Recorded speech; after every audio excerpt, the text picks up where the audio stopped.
Welcome back to History of Simple Things. Today's topic comes from one of our viewers, Bernard Brennan.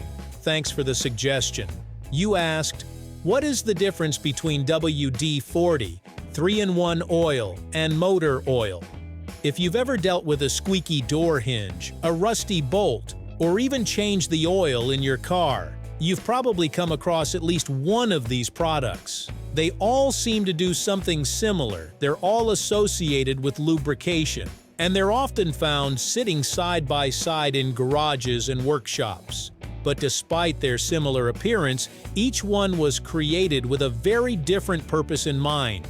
So what exactly sets them apart, and why does using the wrong one sometimes lead to disappointing results?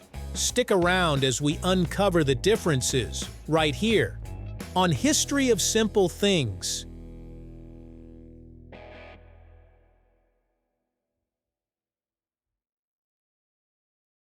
For thousands of years, people have searched for ways to reduce friction. Ancient civilizations rubbed animal fat onto wooden wheels, coated ropes with wax, and even used vegetable oils to keep primitive machines moving. As technology became more sophisticated, however, so did the demands placed on lubricants. A clock, a sewing machine, a car engine, and a rusty door hinge all experience completely different kinds of stress. Some parts spin thousands of times every minute while reaching temperatures hotter than boiling water. Others simply need protection from rust or enough lubrication to stop an annoying squeak.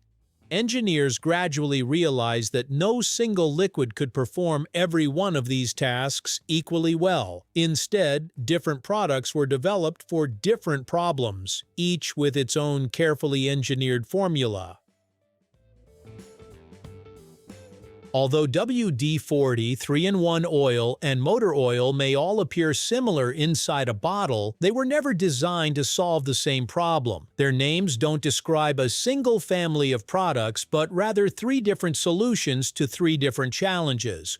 One was created to remove moisture and protect metal from corrosion.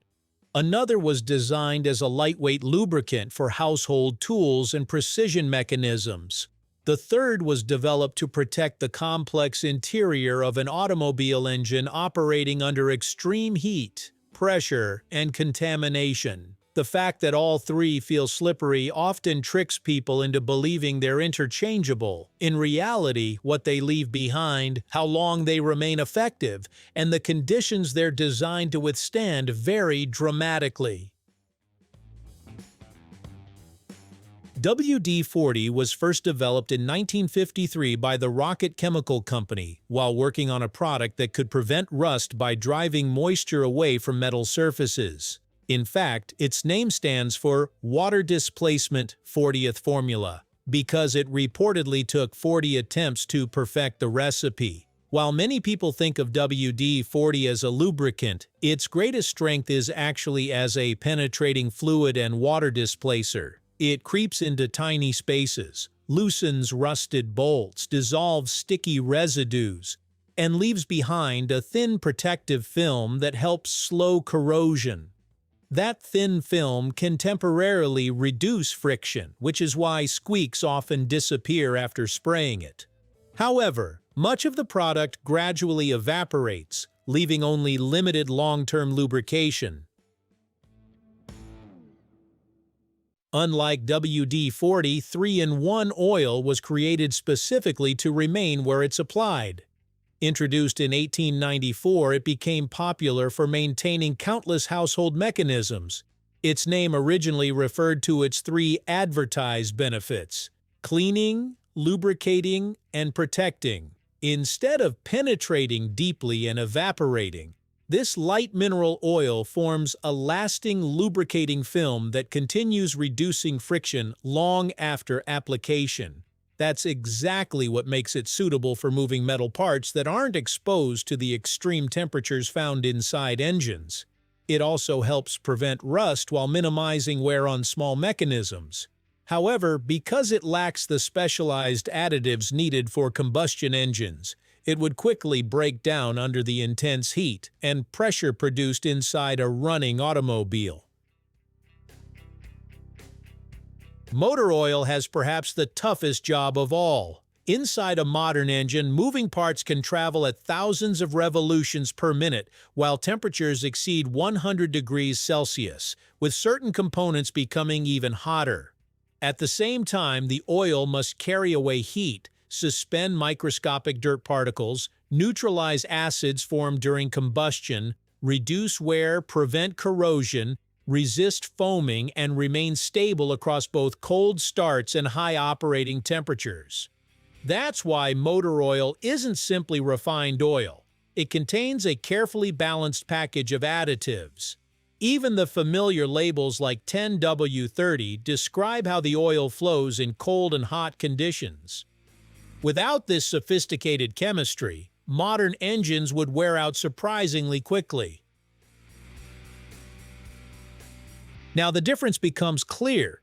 Wd-40 is best viewed as a cleaner, moisture displacer, and penetrating fluid that offers only temporary lubrication. 3-in-1 oil is a true light lubricant designed for small mechanical parts that need long-lasting friction reduction under relatively mild conditions. Motor oil is a highly engineered fluid built specifically for the harsh environment inside internal combustion engines. Using one in place of another usually means sacrificing the qualities the job actually requires. Spraying Wd-40 into an engine would provide almost none of the protection motor oil delivers. Filling a squeaky hinge with motor oil would create unnecessary mess while attracting dirt. Likewise, using 3-in-1 oil inside an engine would fail because it lacks the additives needed to survive engine conditions. It's easy to assume that anything slippery belongs in the same category, but the story behind these products reminds us that engineering is often about specialization rather than simplicity. What looks nearly identical in a bottle can perform completely different jobs once it reaches metal surfaces under real-world conditions. Wd-40, 3-in-1 oil, and motor oil each represent decades of research focused on solving a very specific problem, whether that's removing moisture, reducing everyday friction, or protecting one of the most demanding machines ever placed in a family garage. Thank you for watching. If you have suggestions for our next video, feel free to share them in the comments below. We'll be sure to give you an acknowledgement for your contribution.